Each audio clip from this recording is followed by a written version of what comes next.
Berikutnya, sambutan Kepala Mit Ar-Rayhan sekaligus memberikan penjelasan paparan terkait program-program sekolah.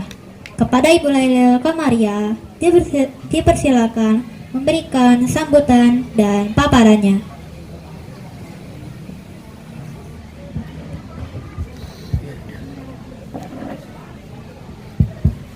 Assalamualaikum warahmatullahi wabarakatuh. Waalaikumsalam warahmatullahi wabarakatuh. Bismillahirrahmanirrahim. Alhamdulillahirabbil alamin.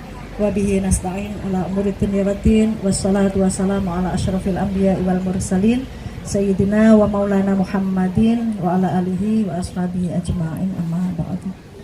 Yang saya hormati Bapak Kasih PAI Kemenak Kabupaten Bogor, Bapak Ibu sekalian, baik dari KKG Inklusi di Bogor, dari Bandung, dari Jakarta, dari Depok, Bekasi, dan lain-lain. Alhamdulillah, saya senang, saya bahagia Bapak Ibu bisa hadir di sini. Kemarin perjalanan siang ya dari sana. Saya doakan mudah-mudahan selamat sampai tujuan, sampai nanti kembali pulang dan membawa banyak ilmu, wawasan, pengetahuan, dan tambahan pengalaman yang nanti bisa dibagikan di madrasah Bapak Ibu sekalian.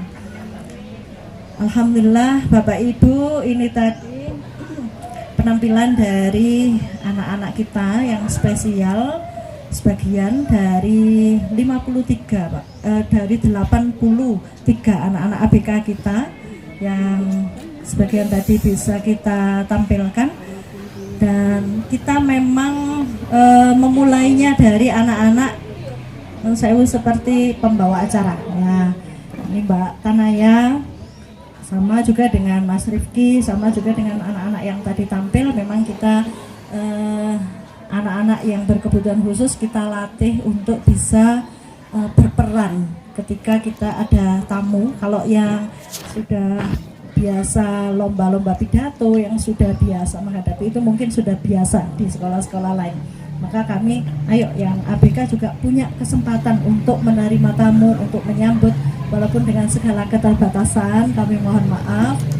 Nah, Mbak Tanaya ini kita melatih nada, jadi biasanya bicaranya itu datar, tidak ada lenggok-lenggoknya. Jadi bagaimana bertanya, bagaimana baiklah, nah seperti itu kita harus melatih seperti itu. Alhamdulillah Mbak Tanaya sudah berani tampil, dan tadi juga yang membaca Al-Quran atau terjemah tadinya juga membaca juga masih susah, menggandengkan huruf-huruf yang double-double juga belum bisa, dengan itu menjadi denggan, dan akhirnya sekarang sudah terlatih, sudah bisa bacanya. Nah itu kita berusaha tampilkan, saya sampaikan tidak apa-apa, walaupun salah tidak apa-apa nak. Nah Bapak Ibu sekalian, sebelumnya saya mohon maaf kalau nanti dalam hal penyambutan kami ada kekurangan di sana sini, tapi saya berharap bahwa apa yang akan kita berikan ini semuanya nanti akan bermanfaat bagi Bapak Ibu sekalian. Kita nanti akan tur kelas untuk melihat semua pembelajaran di dalam kelas. Kita ada 32 kelas, 32 rombel dari kelas 1 sampai kelas 6, karena jumlah siswa kita ada 780. Oke. Yang ABK 83. Iya, 10% lebih ya, 11, hampir 11%. Iya. Kelas 1 sampai kelas 6 per jenjang itu ada 5 sampai 6 kelas. Di tiap ya ada rombel 5 sampai 6 rombel. Kemudian di tiap jenjang ada 1 kelas tahfidz. Kelas akselerasi tahfidz ini khusus untuk anak-anak yang memang berminat untuk menghafal Al-Qur'an, dan beberapa jam pelajarannya dipotong, dipangkas untuk hafalan. Jadi ada 12 jam pelajaran per minggu untuk hafalan Qur'annya, sehingga keluar dari sini minimal sudah hafal 5 juz. Tapi untuk yang lain selain kelas tahfidz, semuanya ada ABK-nya. Jadi setiap rombel di masing-masing jenjang kelas semuanya ada ABK. Nanti kalau Bapak Ibu akan masuk ke kelas-kelas itu biasanya ada guru kelas atau guru mata pelajaran. Kemudian di dalam juga ada guru-guru pembimbingnya. Total semua guru kita ada 120. Ya, yang GPK 53. Yang guru pembimbing khusus ada 53 orang. Ada yang satu anak, satu guru, satu kurikulum.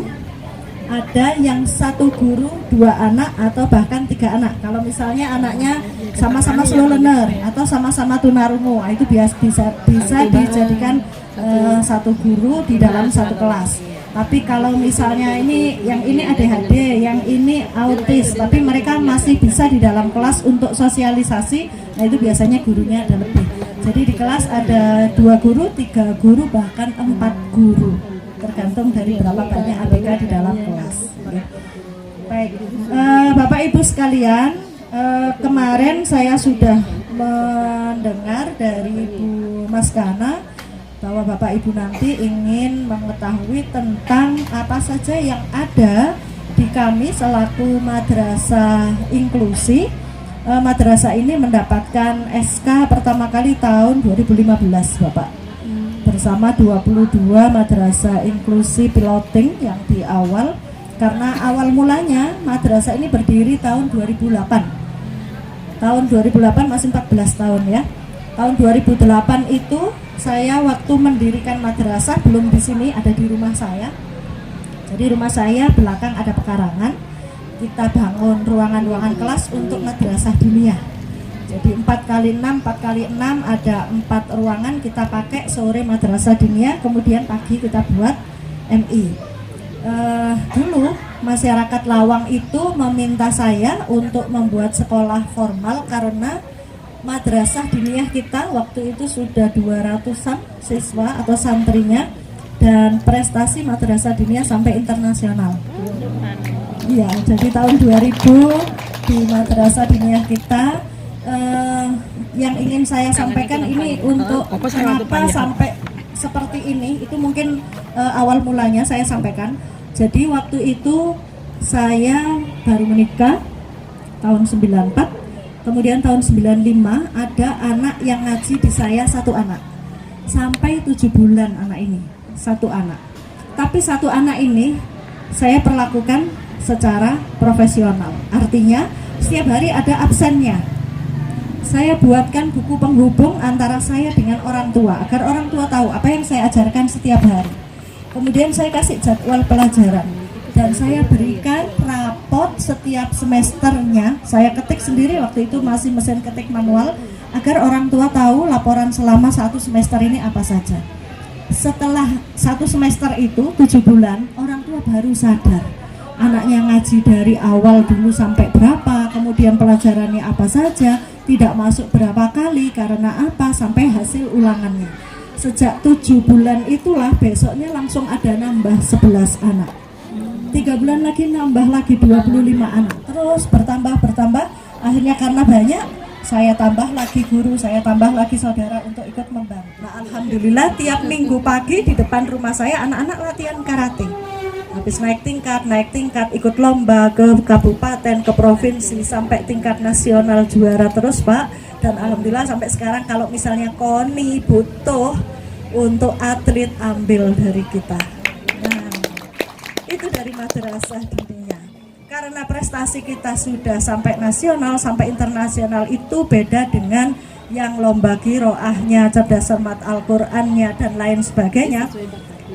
Masyarakat meminta kita untuk membuat sekolah formal. Maka saya buat madrasah ibtidaiyah. Dulu 2008 di Lawang hanya ada 2 MI. MI-nya kebetulan ada di pucuk gunung, Bapak, ada di desa. Di sekitaran sini semuanya SD dan lebih banyak SD Nasrani. Sebelah gereja, sebelah kita di situ juga gereja. Belakang ada Advent, di depan ada sekolah Kristen 1, 2, 3. Sampai di sini juga ada perguruan tinggi Al-Tiyat terbesar se-Asia Tenggara. Jadi kita memang dikepung oleh mereka. Waktu itu tahun 2000-an perbandingan masjid 1 dengan 27 gereja di sini. Maka ketika kami membuat madrasah ibtidaiyah, banyak, karena ini di sekitaran kota, banyak yang ragu-ragu. madrasah itu apa sih? Ya, banyak pertanyaan seperti itu. Apa iya bisa meluluskan anak-anak yang nanti masuk sekolah favorit?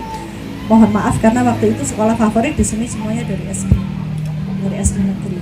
Kemudian apa biasanya madrasah itu kumuh, tidak disiplin, ya anak-anaknya ya wis seperti itu. Itu bayangan masyarakat. Saya ingin membalik semua bayangan image yang buruk soal madrasah ke masyarakat. Saya sampaikan bahwa insya Allah madrasah ini berbeda karena waktu itu di awal kita studi bandingnya ke Ciputra. Ya, kita malah studi bandingnya ke Ciputra, saya belajar manajemen. Di sini waktu itu ada sekolah Kristen dengan ketika masuk yang paling mahal waktu itu 1.250.000. Gedungnya bagus karena banyak bantuan dari luar. Saya waktu itu bikin brosur, kertasnya lebih tebal dari kertasnya buku, berwarna, mengkilap, dengan di dalamnya saya tulis untuk biaya masuk 1.500.000. Wow, orang-orang pada ini sekolahnya kayak apa, bangunannya belum ada, kualitasnya belum tahu, pasti masuk gambling, ya, pasti spekulasi.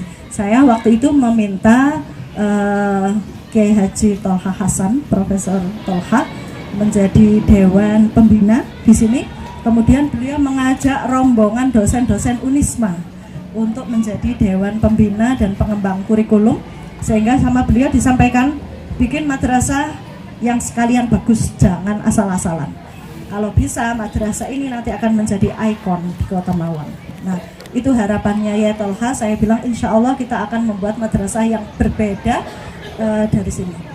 Di awal saya disampaikan oleh Kemenak Kabupaten Malang kalau mau bikin madrasah harus luasnya 1.500. Saya waktu itu rumah masih 484 meter persegi. Saya bilang insya Allah Pak, nanti kalau sudah banyak muridnya 3-4 tahunan lagi kita akan punya tanah sendiri. Saya optimis waktu itu. Yang kedua, kalau sampai 2 tahun muridnya nggak sampai 20, saya mergen dengan MI lain. Oke, insya Allah saya siap. Begitu tahun pertama membuka, siswanya 30 siswa ini kita bagi 2 kelas, 1 kelas 2 guru. Jadi 1 guru nangani 8 atau 7 anak. Ini yang langsung meledak dalam arti jadi perbincangan karena sekolah favorit SD negeri di sini 1 guru 50 siswa. Dengan adanya 1 guru 8 anak, mereka bisa lebih intens melihat anak-anaknya. Dan dari situ kita bisa menemukan anak-anak berkebutuhan khusus. Andaikan mereka masuk sekolah negeri mungkin tidak dilihat dan dianggap bodoh, tidak naik kelas, seperti itu. Nah, waktu itu guru-guru melihat, Bu, ini ada anak yang ditanyanya A, jawabnya B, nggak paham apa yang dimaksud, terus begini-begini dan lain sebagainya. Apa nanti bisa naik kelas? Saya bilang, tunggu dulu, saya lihat. Saya tanyakan ke orang tuanya, ternyata 2 anak ABK ini, 1 laki, 1 perempuan, dua-duanya lahir normal, tidak ABK. Saya waktu itu juga tidak mengerti ABK, tidak paham soal inklusi, tapi saya tertarik mendalami 2 anak yang dianggap lambat. 1 yang laki-laki ini anaknya sering kejam, ngomongnya masih pelat, kemudian sering ngompol. Saya tanya orang tuanya, ada masalah apa dulu sebelum melahirkan atau setelah melahirkan? Sebelum melahirkan tidak ada apa-apa, lahir normal. Tapi setelah 3 tahun, si bapak pernah mengendarai sepeda motor, ibunya di belakang, si anak di tengah-tengah berdiri, tidak memakai helm. Suatu hari ketika mereka jalan-jalan, senang anaknya rambutnya kena angin. Nah, tiba-tiba rem mendadak, bapaknya jatuh, ibunya jatuh, tapi mereka pakai helm. Si anak nggak pakai helm. Ini yang kena aspal. Terjadi gegar otak. Nah, gegar otak ini ternyata membuat dia setiap 6 bulan sekali harus rekam otak. Itu kena sarafnya sehingga dia sering kejang, epilepsi. Dan dia juga tidak bisa mengendalikan diri ketika ini harus ngompol, harus pup di celana, seperti itu terus-menerus. Ini yang menyebabkan anak juga nggak bisa konsentrasi belajar, lambat belajar, ditanya A jawabnya apa gitu. Yang kedua, anak perempuan, cantik anaknya, normal badannya. Orang mungkin ketika melihat tidak menganggap itu anak berkebutuhan khusus, tapi ketika ditanya, ketika kita ngobrol baru kok gini ya, apa yang kita tanyakan jawabannya berbeda. Ternyata si anak ini juga sama, di usia 3 tahun pernah mengalami trauma melihat bapak ibunya bertengkar. Si bapak membawa pisau menusuk perut ibunya, dan itu di depan mata si anak. Kemudian bapaknya masuk penjara, ibunya akhirnya lari keluar dari rumah itu. Bayangan yang ada di dalam anak ini terbawa sampai dia sekolah. Jadi walaupun dia melihat orang, dia tidak melihat apa yang dibicarakan, apa yang sedang diomongkan dengan lingkungannya, dia nggak paham. Jadi dia kosong bayangannya. Itu yang menyebabkan pertanyaan sederhana tidak bisa dijawab. Ibu pergi ke Surabaya. Siapa yang pergi ke Surabaya? Anak normal gampang jawabnya, tapi anak ini enggak tahu. Saya enggak tahu kemana ibu saya. Dia berpikir seperti itu. Saya terima 125. Ini ada permintaan banyak untuk membuka cabang-cabang. Saya bilang tidak, saya tidak perlu cabang-cabang. Insya Allah MI lain bisa seperti itu. Insya Allah bisa. Maka saya juga berupaya untuk ini bisa diduplikasi, baik dari segi manajemen, penanganan ABK dan lain sebagainya. Dulu guru-guru itu khawatir, Bunda. Kalau misalnya kita terima ABK nanti dianggap SLB nggak laku, Bu, sekolah kita. Saya bilang, kalau anak-anak ini berhasil kita tangani, jangankan yang reguler, yang ABK saja bisa ditangani, pasti seperti itu. Dan itu betul. Ketika banyak orang datang ke sini, kita tanya, apa motivasinya memasukkan ke sini? Kalau yang ABK saja loh, Bu, bisa. Ternyata mereka bisa baca, bisa ini, bisa itu, sampai mereka berprestasi lah. Apalagi yang reguler-reguler seperti ini, lebih mudah. Jadi itu terbalik dengan waktu itu saya ke Kemenak Kabupaten, tidak ngerti soal inklusi. Saya tidak tahu, Bu, gimana kalau ada murid ABK-nya, masukkan ke SLB saja. Jawaban Kemenak Kabupaten. Saya ke Kanwil, Pak, di madrasah saya ada anak ABK-nya, bagaimana nanti ujiannya, ijazahnya bagaimana, dan lain sebagainya. Saya malah dibilangin, Ibu ini kok repot-repot, wong cari yang reguler aja loh susah, kok nyari anak-anak yang ABK, ngurusi mereka lebih susah. Bapak belum ngerti kalau misalnya punya anak ABK harus seperti apa. Akhirnya saya ke pusat, saya ke Kemenak Pusat, saya langsung ke Dirjen Pendisnya. Saya bilang waktu itu Profesor Nurholis Setiawan, saya sampaikan bahwa saya punya anak ABK sekian, ini bagaimana anak-anak ini nantinya. Memang belum diatur dalam undang-undang. Kalau begitu kamu ayo bantu bikin KMA-nya. Maka itu di tahun 2013 KMA 90, kemudian 2016 KMA 60. Ini berlanjut sampai sekarang. Alhamdulillah sudah banyak madrasah-madrasah inklusi bermunculan dan semakin banyak anak-anak kita yang diterima oleh madrasah. Karena banyak juga sekolah-sekolah Nasrani yang menerima anak-anak ABK punya orang Muslim. Pada tahun 2011, MIT Ar-Rayhan menempati lokasi baru di Jalan Bonge Sigi nomor 2 Lawang yang memiliki luas tanah sebesar 2.710 meter persegi. Pada tahun pertama, jumlah guru dan staf sebanyak 9 orang serta 30 siswa terbagi menjadi 2 kelas. Pada tahun 2021, terhitung 775 siswa, di antaranya 80 siswa anak berkebutuhan khusus, terbagi menjadi 32 kelas, dan guru berjumlah 125 orang, dengan 50 di antaranya adalah guru pembimbing khusus.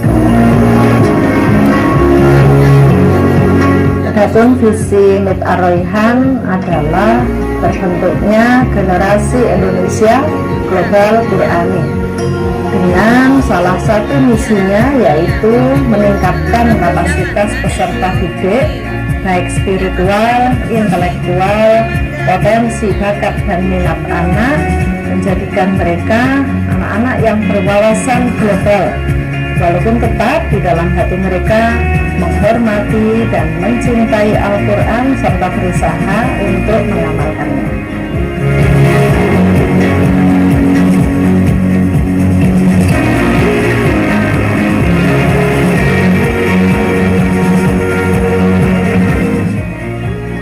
Untuk struktur organisasi di MIT Ar-Rayhan ini ada 8 waka yang membantu. pelaksanaan pembelajaran di MIT Ar-Rayhan. Yang pertama adalah waka kurikulum yang mengatur semua kurikulum siswa yang ada di sini. Kemudian waka tahfidz, ini memang di sini khusus ada keunggulan dari madrasah yakni tahfidz. Ada waka kesiswaan yang mengatur pembiasaan dan ekstrakurikuler yang ada di madrasah. Kemudian ada waka sarpras yang menangani sarana prasarana yang ada di madrasah. Kemudian ada waka humas. Nah, waka humas ini yang menginformasikan, mengkomunikasikan kegiatan-kegiatan, program-program yang ada di madrasah keluar, baik melalui website, majalah dinding maupun media sosial yang lain. Sementara ada 3 koordinator yang membantu kami, termasuk diantaranya koordinator litbang yang nanti akan membuat aturan-aturan atau termasuk supervisi pembelajaran, jadi menentukan konsultan lesson plan-nya, supervisor di kelas-kelas, dan pelatihan-pelatihan guru-guru keluar. Kemudian ada koordinator inklusi. Karena MIT Ar-Rayhan adalah madrasah inklusi, maka kita membutuhkan koordinator khusus yang dari koordinator inklusi ini yang akan mengatur guru-guru pembimbing khusus dari ABK, kemudian jadwal pelajarannya atau jadwal terapinya, dan termasuk juga kegiatan-kegiatan baik untuk anak-anak maupun di TK. Satu lagi, koordinator berumah tanggaan, mulai satpam pengamanan sekolah, kemudian kebersihan, kemudian termasuk konsumsi. Karena guru-guru dulu sampai sore, jadi kita juga memberi makan siang untuk guru-gurunya, termasuk untuk makan siang anak-anak.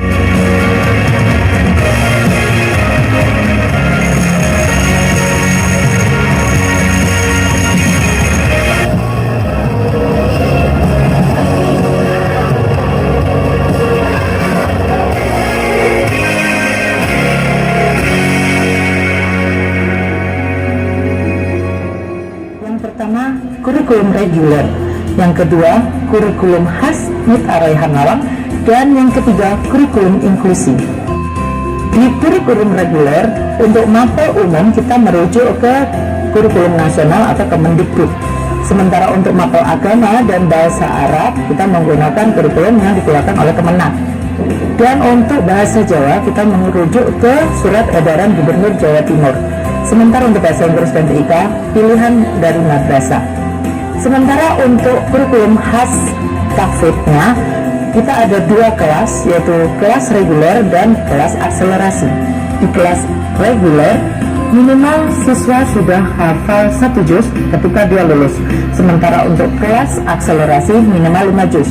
Untuk kurikulum inklusi, khusus untuk anak-anak berkebutuhan khusus, kita menggunakan kurikulum yang diadaptasi dan kurikulum modifikasi dengan menggunakan individual educational program. Animasi, drum band, fotografi, kaligrafi, menggambar, menari, puisi, menulis atau graphic writing, dan qiraah. Yang ketiga, di bidang keterampilan terdapat ekskul memasak, merajut, robotik, keputrian, mendongeng atau bercerita. Yang keempat, di bidang krida ada ekskul dokter kecil serta kegiatan pramuka yang wajib diikuti oleh siswa kelas 3 sampai kelas 6. Yang terakhir ada klub khusus olimpiade seperti Arabic Club, English Club, Math Club, Science Club, dan Tahfidz Club. Tahap penting dari program unggulan dan inovasi madrasah adalah adanya Gerakan Guru Belajar. Gerakan ini berupa pelatihan rutin secara internal maupun eksternal yang bertujuan untuk meningkatkan kualitas SDM guru. Pelatihan yang diikuti oleh semua guru adalah membuat perangkat pembelajaran, pelatihan inklusi yang dilakukan oleh guru pembimbing khusus setiap sepekan sekali, standarisasi tahfiz untuk semua guru yang mengajar Al-Quran, tilawati, dan tahfiz. MIT Ar-Rayhan dapat berkembang dan menjelma menjadi salah satu madrasah yang terbaik di Lawang karena adanya dukungan dari beberapa pihak seperti dukungan para ulama, kerjasama dengan penerbit buku Erlangga, Yudhistira, dan Thorsten. Dalam bidang kesehatan, bekerjasama dengan puskesmas, Poltekkes, dan lembaga konseling psikologi. Kerjasama dengan perguruan tinggi, UINSA, Unwahas, dan layanan disabilitas Unibrau. Kami juga bekerjasama dengan pihak kepolisian, pihak kelurahan, dan juga bidang olahraga. Kerjasama dengan Next Edu, lembaga yang menganalisa hasil MIR, SLB, psikolog. Dan dalam bidang sosial, kami bekerjasama dengan ACT, NU Peduli, PMI, Yayasan Yatim Mandiri, dan lain sebagainya. Ini ada beberapa foto-foto anak yang berprestasi tingkat nasional sama internasional. Mantap. Kalau yang karate itu sudah juara dunia memang. Sekarang anaknya SMA, sudah lulus. Ya memang sudah juara dunia. Kayak merinding, Kak. Kita juara apa ini? Ini kelompok seperti Kelompok 3, Pak.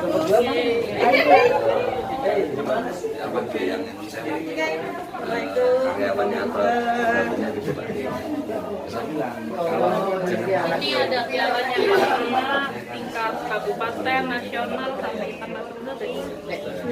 Ini ada beberapa ini rekor museum, rekor menulis Muri menulis Al-Quran terpanjang. Kalau itu piagam penghargaan yang itu ya kita ikutan tapi dia dapat. Iya.